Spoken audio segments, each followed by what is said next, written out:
আমরা সবাই জানি এইটি হচ্ছে একটি প্রাগৈতিহাসিক আমাদের একটি মসজিদ, এবং আল্লাহ তাআলা আমাদেরকে সেই মসজিদে, আমাকে এর আগেও এসেছি আমি এই মসজিদে নামাজ পড়ার সুযোগ দেওয়ার জন্য আল্লাহর কাছে শুকরিয়া জ্ঞাপন করছি।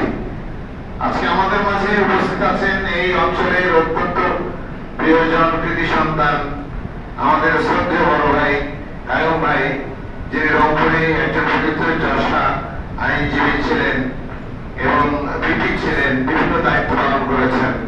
আমাদের ওসি সাহেব কষ্ট করে এখানে উপস্থিত হয়েছেন, সেজন্য তাকেও ধন্যবাদ জানাচ্ছি। এবং প্রিয় মুসলিমবৃন্দ, আসসালামু আলাইকুম। আমি বেশি কিছু বলতে চাই না। আমি আপনাদের ভাই, আপনাদের আত্মীয়, আপনাদের সন্তান, আপনাদের প্রতিবেশী, আপনাদের নিকটজন। আমি আজকে একটি আবেদন আপনাদের কাছে করব, সেটি হচ্ছে যে আপনারা জানেন যে আমরা এই বাংলাদেশ এই ছাত্র জনতার আন্দোলনের মধ্য দিয়ে, স্বৈর শাসন বিরোধী আন্দোলনের মধ্য দিয়ে এই বাংলাদেশ স্বৈর শাসন মুক্ত হয়েছে, দখলদারের কবল থেকে মুক্ত হয়েছে, একটি জনগণের নিপীড়নকারী সরকারের কবল থেকে মুক্ত হয়েছে। সেই জন্য আল্লাহ তাআলার কাছে আমরা শুকরিয়া জ্ঞাপন করছি। এবং এই আন্দোলনের পটভূমি কিন্তু দীর্ঘ 15 বছরের, এই দীর্ঘ 15 বছরের পটভূমির উপরে দাঁড়িয়েই এই ছাত্র জনতার বিজয় অর্জিত হয়েছে।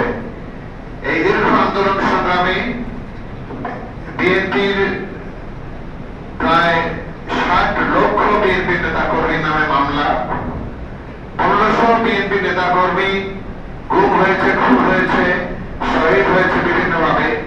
এবং সাম্প্রতিককালে যে 800 জনেরও বেশি আন্দোলনে যারা শহীদ হয়েছেন, তার মধ্যে 153 জন বিএনপির এবং অঙ্গ সংগঠনের নেতা কর্মী।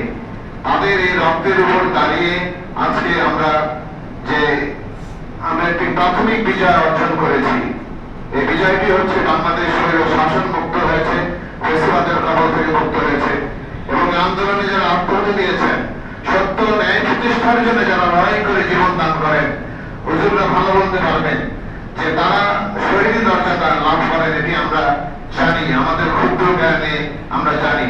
নিশ্চয়ই তারা শহীদের দরজা লাভ করেছেন, কারণ ন্যায় এবং সত্য প্রতিষ্ঠার জন্য তারা লড়াই করেছেন।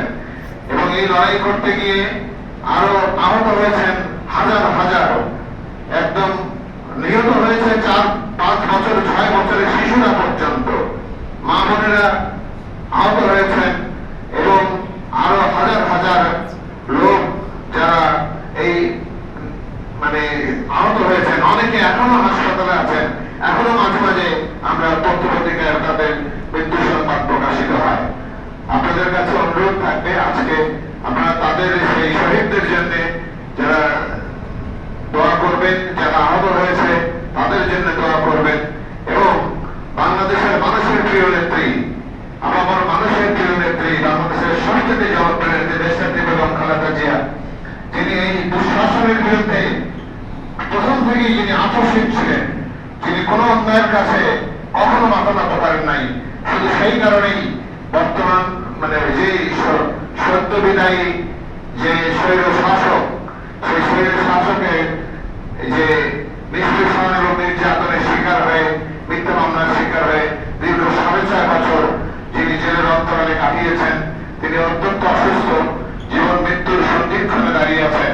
আমরা সেই প্রিয় নেত্রীর জন্য আপনাদের কাছে দোয়া চাইব। আপনারা দোয়া করবেন প্রিয় নেত্রীর জন্য, শহীদদের জন্য, এবং যারা এখনো আহত অবস্থায় আছেন তাদের জন্য দোয়া চাইব। এবং সবশেষে আপনাদের কাছে দোয়া চাইছি, আল্লাহ তাআলা যেন, আমি আমার এলাকার মানুষকে আমি খুব ভালোবাসি, আমি ভালোবাসি আমার এলাকার মানুষকে, কারণ আমার একটি ঋণ আছে, আমার একটি দায় আছে। এই মাটিতে আমি জন্মগ্রহণ করেছি, এই মাটির আলো বাতাসে আমি বড় হয়েছি। এখানকার সাদুল্লাপুরের মানুষ কে কোন দল করে, কে কোন ধর্মের, কোন বর্ণের, এটি আমার কাছে প্রধান বিবেচনা নয়। আমার কাছে প্রধান বিবেচনা হচ্ছে উনি সাদুল্লাপুরের মানুষ। এবং সেই বিবেচনা থেকেই আমি আমার ক্ষুদ্র শক্তি দিয়ে আমার জীবনের দীর্ঘ সময় আমি মানুষের পাশে দাঁড়ানোর চেষ্টা করেছি। এবং আপনারা দোয়া করবেন আমি যেন আরো বৃহত্তর পরিসরে আপনাদের পাশে থেকে এই আমার এলাকার মানুষের করতে পারি এই দোয়া চেয়ে আপনাদের সকলকে আমাকে কিছু বলবার সুযোগ দেওয়ার জন্য ধন্যবাদ জানাচ্ছি।